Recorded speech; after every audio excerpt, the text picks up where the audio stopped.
আচ্ছা দাদু, তোমরা যে সময় ছোট ছিলে সে সময় তোমরা ঘরে বসে বসে কি করতে? আরে দাদু, আমরা যে সময় ছোট ছিলাম তখন কি আর ঘরে থাকতাম?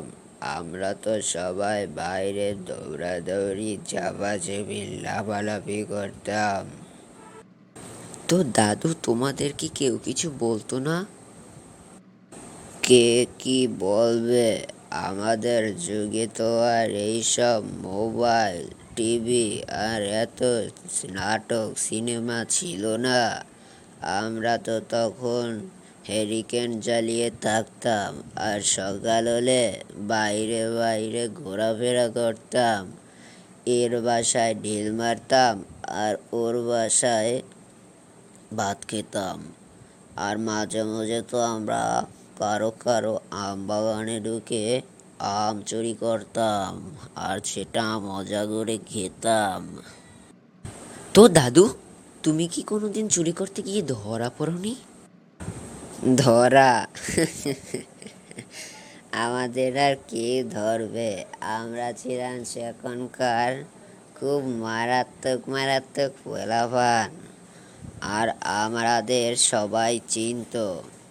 সবাই জানতো যে চুরি করলে শুধু ওরাই করতে পারে আর ওরাই চুরি করে খেতে পারে।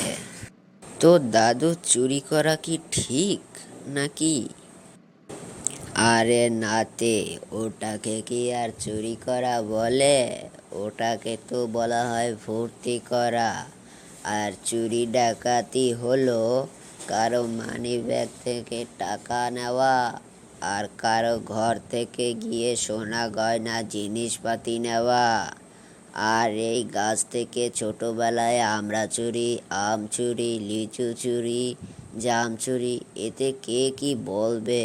তখন তো আমরা ছোট ছিলাম, আর ওটাকে তো আর চুরি বলে না।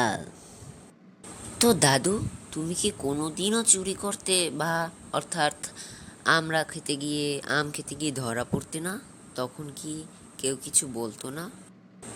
আরে নাতি, একবার তো আমরা চুরি করতে গিয়ে ধরা পড়েছিলাম। তারপর আমার মা যে এমন পিটানো পিটিয়েছিল না। তো দাদু, তুমি কি তারপরেও অন্যের গাছ থেকে আমরা চুরি করে খেতে? আরে নাতি, চুরি তো এক প্রকারের অভ্যাস, অর্থাৎ মানুষের গাছ থেকে নিয়ে খাওয়া তো এক প্রকারের অভ্যাস। প্রথম প্রথম তো আর তা ত্যাগ করতে পারতেছিলাম না। তারপরে অনেক কদিন পর আমি আস্তে আস্তে এসবের মধ্য থেকে বের হয়ে এসেছি। তবুও আমার বন্ধু বান্ধবরা মাঝে মধ্যে চুরি করতো আর তার দায় দিত আমাকে।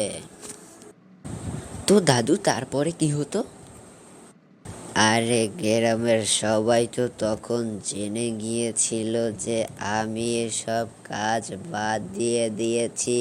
তারপর তো উল্টা ওরা অনেক পিটুনি খেত। তো দাদু, তুমি কি ছোটবেলা শুধু এইসব করেই বেড়াতে, অন্য কিছু করতে না? আরে হ্যাঁ নাতি, আমরা তো আরো অনেক কিছুই করেছিলাম ছোট কালে। শুনবি নাকি তা? হ্যাঁ হ্যাঁ, শোনাও শোনাও। তাহলে শোন নাতি, আমরা তো ছোটকালে প্রত্যেক খালে খালে চাই পাতাম এবং তাতে অনেক মাছ পেতাম। আমরা ছোটরা নিজেদের মধ্যে একটা কম্পিটিশন করতাম, যে প্রত্যেক দিন ফার্স্ট হতো তাকে আমরা 1 পয়সার লজেন্স খাওয়াতাম।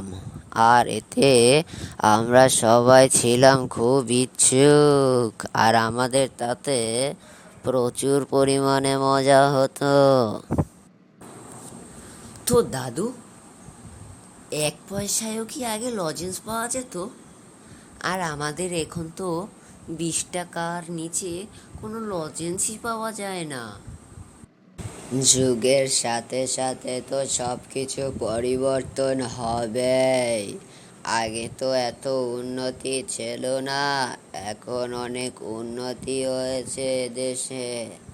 তাই তো তাই তো এত দাম বেড়েছে সব কিছুর। আচ্ছা দাদু, তুমি যে বলছিলে মাছ ধরতে চাই পেতে, এ চাইটা আসলে কি দাদু? আর তোমরা তো এখন এসব কিছু চিনবে না, কারণ এসব তো যুগের পরিবর্তে আস্তে আস্তে বিলুপ্ত হয়ে যাচ্ছে। আর এখন তো আগের মতো খাল বেড়ে মাছও পাওয়া যাচ্ছে না। আচ্ছা দাদু, আমরাও একটা চাই কিনবে আমাদের বাড়ির দূরে থাকা খালটায় পাতবো আর মাছ ধরবো। তো বন্ধুরা, আজকের তাহলে এখানে ভিডিওটা সমাপ্ত করি। আগামীকাল আবার দেখা হবে। আর নাতির আবদারে এখন আমি বাজারে যাব চাই কিনতে।